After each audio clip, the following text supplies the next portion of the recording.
It's the highlight of the entire year. Period. It's going to be the game of the decade. On February 21, 1981, Saturday Night Live was already struggling. Then Charles Rocket did something that changed television forever. During a live sketch, he said one word that had never been heard on American TV before. Over 300 people called in just minutes. NBC executives panicked as sponsors pulled millions in advertising. But here's the shocking part. This wasn't an accident. In 1992, Rocket finally admitted the truth. He had planned it all along. But the real question remains, was it worth destroying everything just to be remembered? The answer might surprise you. He was born on August 28, 1949 in Bangor, Maine. But this wasn't just any small-town birth. His grandfather was Raymond H. Fogler, a man who once served as Assistant Secretary of the Navy.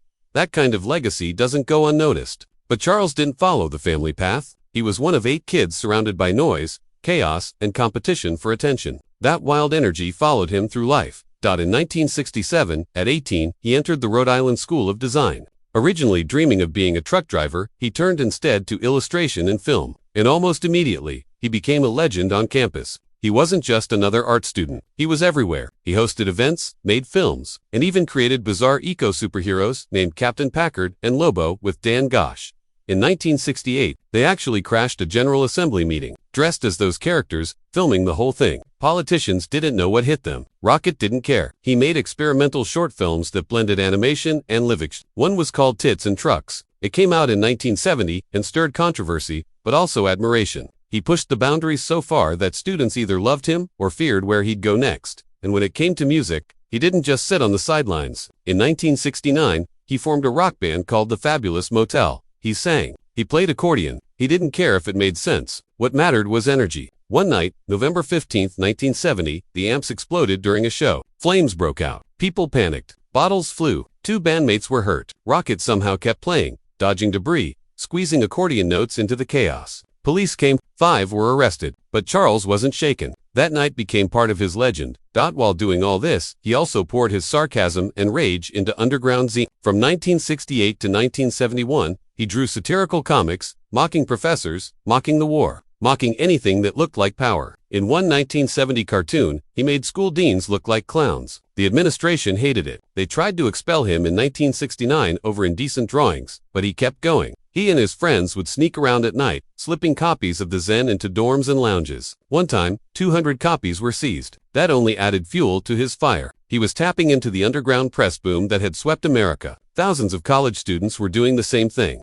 But few were doing it like Charles Rocket. By early 1971, just before graduation, he landed an internship at WJAR, a local TV station in Providence. It wasn't glamorous, it was unpaid. America's unemployment rate was hovering around 12%. But Charles stood out. He edited Vietnam War footage, brutal, unfiltered clips, over 50 hours per week. One day, by accident, he aired raw protest footage without approval. More than 300 viewers called in furious. It almost cost him the internship. But producers noticed something. His edits were clever. Viewership rose in test segments. He was onto something. He graduated with his BFA that May, but one moment haunted him. It was April 22, 1970. Earth Day. Nixon was escalating the war. Charles joined a protest at RISD with 500 students. Police came. Things spiraled. He threw leaflets. Officers arrested him for disorderly conduct. He spent 6 hours crammed into a holding cell with 30 others. That day changed him. He later said it gave birth to his rebel without a pause attitude. It wasn't just about performance anymore. It was personal. Over 4,000 people were arrested in anti-war protests that same month. But Charles Rocket carried that moment into every role, every joke, every controversy he would later face on national television. In 1972, Charles Rocket married Beth Crelin, in a way no one expected. Instead of a church or city hall, they said their vows on the battleship USS Massachusetts with its giant naval guns looming in the background. Family members were stunned. This wasn't the kind of wedding they'd pictured, but for Charles and Beth, it matched their wild energy and craving for something different. After that, they packed up and moved to Nashville. It wasn't glamorous. He worked as a production assistant at WTVF-TV under the name Charles Kennedy, pulling long 12-hour shifts for only $12,000 a year. Most days, he skipped meals just to keep up. Beth picked up waitress jobs to keep them afloat. But even then, his humor came through. He once prank called his own station, pretending to be a celebrity. By 1973, his fast-talking style started getting him noticed, but the stress hit hard. Money problems led to fights. Looking back, Charles admitted that move to Nashville wasn't just about chasing opportunity. It was his way of running from a dead-end art scene in Rhode Island, where he'd once played accordion in a band called the Fabulous Motel. In 1974, things started to shift. Charles decided to leave his birth name behind and became Charles Rocket. Some co-workers laughed at the name, calling it over the top, but it meant something to him. He wanted his rise to be explosive like a rocket. That same year, he moved to Pueblo, Colorado, and finally landed a spot on camera. KOTV hired him as a weatherman, paying him $18,000. What made him different wasn't the forecast, it was how he delivered it. One day, he'd wear a cowboy outfit during a dust storm. Another day, he'd improvise jokes live on air. It worked. Ratings jumped 15% in 6 months. His height, 6'5", and deep voice made him memorable, but also made some coworkers uneasy. He also started hosting a kids show, The Super Show, where he added funny commentary to old 1950s cows. About 10,000 kids tuned in every episode, but Rocket had a chaotic side. In 1974, he accidentally aired a reel full of bloopers live. It almost got him fired. Still, on July 15th that year, he legally changed his name to Charles Rocket. He wasn't just a cameraman anymore. He was building a brand. Then came 1975. One night during a huge blizzard that dumped 18 in of snow, Rocket made the mistake of ad-libbing crude jokes on live TV, comparing the storm to his ex on a bad day, and throwing in risque comments about wind. He triggered 200 angry viewer calls. The FCC got involved. His bosses suspended him for 2 weeks without pay. He had to go on air and apologize to nearly 60,000 viewers. Some might have been crushed. Rocket just laughed it off, saying he made the weather more exciting, but behind the scenes, things were tense. Beth urged him to get therapy. Their marriage took another hit. Still, even in the middle of the scandal, his creative touch didn't go unnoticed. In 1976, he won a local Emmy for his reporting. That controversy actually made him more popular. Ratings jumped 25%, but the warning was clear.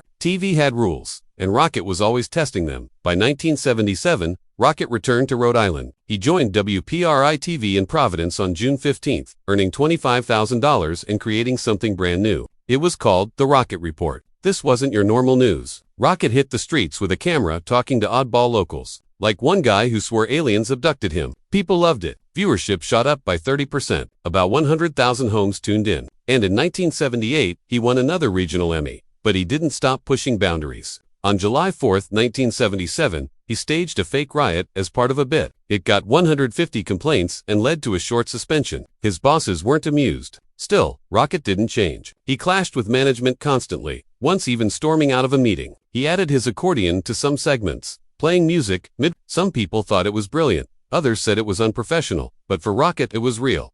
He later told friends, coming back to Rhode Island felt like a desperate reset after the burnout in Colorado. Week after week, he walked the line between comedy and journalism, and he didn't care who thought it was too much. He made 52 episodes that proved his style wasn't just a phase, it was who he was. In 1979, Charles Rocket was 30 years old and working as a news anchor in a small Colorado town. He went by his real name, Charles Clevery, and his job was stable but forgettable. But everything changed when some demo tapes started making the rounds at NBC. Sometimes he mocked disasters. Sometimes he acted like the camera had caught a meltdown. In one bit, he pretended to eat his microphone on live TV. It was weird. Some called it unprofessional, but others, especially at NBC, called it genius. Even though those tapes included 12 minutes of raw outtakes full of swearing, the scouts liked the chaos. So that summer, Rocket left Colorado and moved to New York City. Within months, he was landing short guest spots on network shows. He was getting $500 per episode, a huge jump from the $18,000 he made all year back home. But what shocked people most was that he had no comedy training at all. It was all instinct, all energy. He was either going to break through or blow up. The next summer, in 1980, Saturday Night Live was falling apart. Its creator, Lorne Michaels, had just left on May 24th. NBC didn't know what to do. Ratings were falling. The network was seriously thinking about canceling it. But producer John Domanian was put in charge of saving the show. She needed new faces fast. That July, Rocket auditioned inside 30 Rockefeller Plaza, surrounded by nearly 200 other hopefuls. He didn't hold back. He came in as a fake anchor, just like his old tapes. But this time, he added even more chaos. He started yelling at the teleprompter. Then he screamed profanities. Then he pretended to report live on a riot while smashing a desk. He even cut himself on a piece of prop glass. Everyone froze. Some laughed. Some were horrified. But Domanian called it genius. His audition became infamous. 17 curse words in one bit, the highest ever for an SNL tryout. Many thought he'd blown his chance, but Domanian believed the show needed someone dangerous. Rocket got the part. And during those 3 wild days of tryouts, he also formed a strange bond with another outsider, Eddie Murphy. By August, callbacks were underway. About 50 performers made it that far, but Rocket didn't blend in. Inside a gloomy New York studio under low lights and rising tension, he struck up a friendship with a young comic named Gilbert Gottfried. Rocket was from quiet news stations. Gottfried was from loud comedy clubs. They joked that they were the rejects. Late at night, they stood outside smoking and laughing about how they didn't belong. One day, they improvised a disturbing routine where they mocked dead celebrities. Gottfried screamed in voices. Rocket stayed calm and cold. The audience laughed, but not everyone liked it. Rocket, meanwhile, was already making enemies. In one callback alone, he demanded 14 changes to the script. He wanted more chaos, more swearing, more destruction. One writer snapped and walked out. Others called Rocket arrogant. One memo even called him a monster. At one point, Rocket threatened to quit unless he got his way. Doumanian was stunned. She had already decided he was going to be the star. At an afterparty that month, Rocket and Gottfried prank called Lorne Michaels. It was funny at the time, but even that night hinted at something else. That season 6 was going to be a disaster, and Rocket's ego would help bring it down. Then came September. On the 10th, Rocket signed the contract. $40,000. He was now officially a featured player on SNL. He moved his wife Beth and their young son Zane from Quiet Road Island to a tight Manhattan apartment that cost $1,200 a month. It was a huge risk, especially with the show in crisis. But Rocket wasn't shy. In a bold interview with the New York Times that month, he said he would become the next John Belushi. He promised to dominate the show, aiming for 12 sketches per episode, a number that no other cast member had even attempted. He wasn't joking. He launched his own recurring bit called The Rocket Report, running into New York streets with a film crew. These weren't safe sketches. In one, he chased cabs on foot. He got hurt twice that season. The network was nervous, but Doumanian kept defending him. She even started calling him a mix between Bill Murray and Chevy Chase. That only made things worse. Rocket started asking for top billing. He fought with other cast members about airtime. Reuters grew tired. So did the crew. By the end of that season, the ratings had dropped to an average of 4.2. And nearly 70% of the cast would be gone by the next year. It was February 21, 1981. Saturday Night Live was already going through a rough season, and on that night, things exploded. Charles Rocket, who was supposed to be one of the show's rising stars, appeared in a sketch that made fun of the famous Who Shot Junior scene from the show Dallas. In the sketch, Rocket was in a wheelchair pretending to have been shot. Everyone huddled around him on camera, and then he casually said, "Oh man, it's the first time I've ever been shot in my life. I'd like to know who did it." The moment those words left his mouth, everything changed. The crowd gasped. There were awkward laughs, but the shock was real. NBC's phones started ringing non-stop. Over 300 people called to complain in just a few minutes. It was the first time the F-word had ever gone out live on American television. Behind the scenes, chaos erupted. Gene Duman, the producer, was terrified. The FCC could fine them up to $25,000 per violation. The network panicked. Censors scrambled. The camera cut away, and Rocket just sat there calm as if nothing had happened. But that calmness only made it worse. The episode averaged 12 million viewers, far below the show's peak of 20 million. And now, it was in danger of being shut down altogether. Executives started asking if live shows were even worth the risk anymore. The F-word went out at exactly 12:48 a.m. right after he said it. The camera caught Charlene Tilton gasping, "Oh my God," while other cast members froze. Gilbert Gottfried tried not to laugh. Gail Mattis stared in shock. In the control room, the director, Dave Wilson, lost it. He slammed his hand on the console and yelled, "That's it. That's the end of live television." The uncensored moment had just been seen by around 15 million homes. The calls didn't stop, around 50 a minute. Some people even threatened to boycott NBC. But this wasn't Rocket's first time crossing the line. He'd been known to improvise edgy lines before. This one, though, went way too far. NBC issued a dozen warnings internally that same night. The show was already struggling with last-minute script changes and barely their rehearsals. That season alone had 7 other near misses with live profanity. Backstage was tense. There were reports of cast members shouting at each other. Sponsors panicked. General Electric pulled out $2 million in advertising. Rocket tried to brush it off later and told someone it was just a word, but NBC wasn't laughing.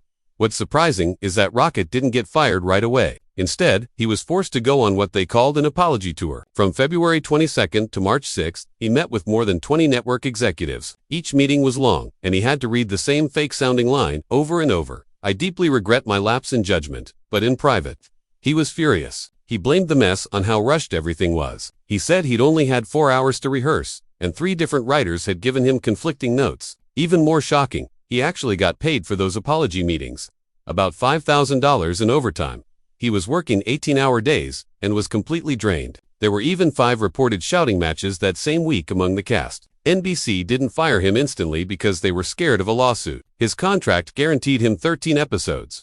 So they made him do awkward photo ops with station managers, smiling for the camera while boiling inside. It was a dark time for the show. Staff was quitting left and right. They had found cocaine in 2 of the dressing rooms. Nearly half the crew turned over in just a few months.